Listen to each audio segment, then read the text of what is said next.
Ethan Reed never expected life to unravel the way it had. Once, he had dreams of becoming an architect, building homes where families could thrive. But when his wife Hannah passed away unexpectedly after the birth of their daughter, the world came crashing down. At just 32, Ethan was left with nothing but bills, heartbreak, and a newborn he had no idea how to raise. His degree plans vanished. He picked up whatever jobs he could to keep diapers on the shelf and the lights from flickering out. Eventually, he found himself working as a janitor at the prestigious Ashford Academy, a private school filled with children whose families lived in gated mansions, while Ethan counted every dollar at the grocery store. Every morning, before the students arrived, he mopped marble floors that gleamed like glass and dusted chandeliers that cost more than his entire yearly salary. He pushed his cart with quiet dignity, trying to ignore the stares of people who looked at him like he was invisible, or worse, pitiful. But what Ethan did best, what kept him going, was being a father. His daughter, Lily, was everything. At 6 years old, she had Hannah's smile and a spirit that lit up every room. Every day, Ethan packed her a simple lunch, braided her hair as best as he could, and walked her to school with a kind of pride no paycheck could ever buy. The shamming. One Friday afternoon, Ashford Academy held its annual Family Day. Parents were invited to watch their children perform, walk through the art fair, and attend a luncheon on the grand lawn. For the wealthy, it was a chance to show off tailored suits, diamond necklaces, and the kind of success they wore like crowns. Ethan showed up in his best, the only button-up shirt he owned that wasn't stained from cleaning chemicals, and a pair of worn shoes he polished until they looked decent. Lily tugged on his hand, excited to show him her art project, a papier-mâché house with bright colors. But as they approached the exhibit, a group of parents whispered loudly enough for him to hear. "Isn't that the janitor?" one mother sneered, her pearl necklace gleaming in the sunlight. "I heard he's a single dad," another replied, rolling her eyes. "No wonder his daughter's lunch is always, modest." A man chuckled cruelly. "Imagine mopping floors and thinking you belong here with the rest of us." Lily's smile faltered. She looked up at her father, her little hand tightening around his. Ethan forced a grin, though every word dug into him like glass. He was about to steer Lily away when a voice cut through the crowd. "The heiress." Standing near the art display was a young woman in a simple sundress, her chestnut hair tied back, her presence both graceful and commanding. Everyone at the academy knew her, Clara Ashford, granddaughter of the school's founder and heiress to one of the largest fortunes in the country. But Clara was different from the rest. She didn't parade around with diamonds or flaunt her wealth. She spent more time in the classrooms, reading with children than at charity galas. Now she stepped forward, her eyes fixed on the parents who had spoken.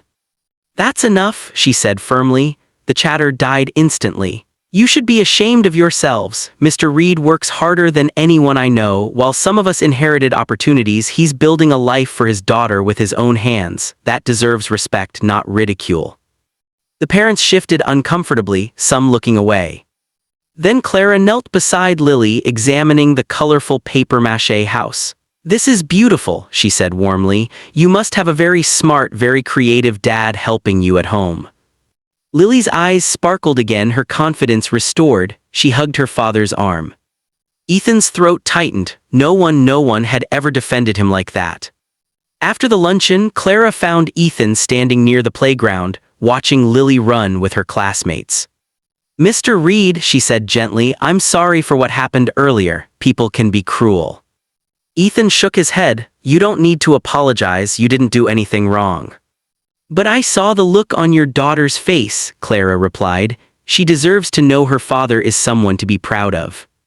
Her sincerity left him speechless. For so long, Ethan had carried shame like a shadow. He worked quietly, lived humbly, and tried not to draw attention, but Clara's words pierced through the armor he had built around his heart.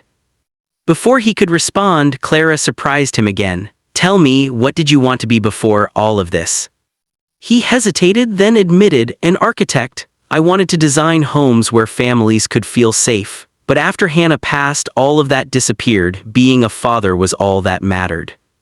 Clara studied him for a moment. "What if it's not too late?" Ethan chuckled sadly. "I clean classrooms for a living. Architecture schools don't exactly hand out scholarships to single dads." But Clara didn't laugh. Instead, she said, maybe they would if someone believed in you. The offer. 2 weeks later, Ethan received an envelope in his locker at work. Inside was a letter with the Ashford Foundation seal. It was a scholarship, full tuition to an accredited architecture program with a stipend to cover Lily's care while he studied. At the bottom was Clara's handwritten note. You've spent years building a future for your daughter, now let us help you build yours, Clara. Ethan sat down right there in the hallway, the letter trembling in his hands. For the first time in years, he allowed himself to hope. It wasn't easy. Balancing classes, late-night shifts, and fatherhood stretched Ethan to his limits. But every time he felt like giving up, he remembered Lily's face the day Clara defended him and the belief in her eyes when she said, "You can do this, Daddy." 5 years later, Ethan stood in front of a brand new community housing project. He had designed it himself, affordable homes filled with light, parks where children could play, and ramps and lifts for families with different needs. It wasn't just architecture, it was healing built brick by brick with compassion. At the ribbon-cutting ceremony, Clara stood beside him, smiling proudly. The crowd applauded as Lily, now 11, beamed at her father. Reporters asked Ethan how he felt about the journey from janitor to architect. His voice shook as he said, "I used to think being a janitor was the only thing people saw in me. But someone reminded me that our worth isn't measured by what's in our pockets, but by how much love we give and how hard we fight for our families. I'll never forget the day someone stood by me when the world tried to tear me down. That kindness changed everything." As the sun set over the new homes, Ethan looked at Lily chasing other kids across the playground, laughter ringing through the air. Clara caught his glance and nodded knowingly. Sometimes, all it takes is one act of compassion to rewrite a person's story. Ethan had once been shamed in public, but because one woman chose kindness over cruelty, he found not only his dignity, but also his destiny. And Lily, she grew up never doubting that her father was the strongest, bravest man in the world. Because he was. No job is too small, no dream too late, and no life too broken when kindness is present. What we do for others may echo longer than we'll ever know.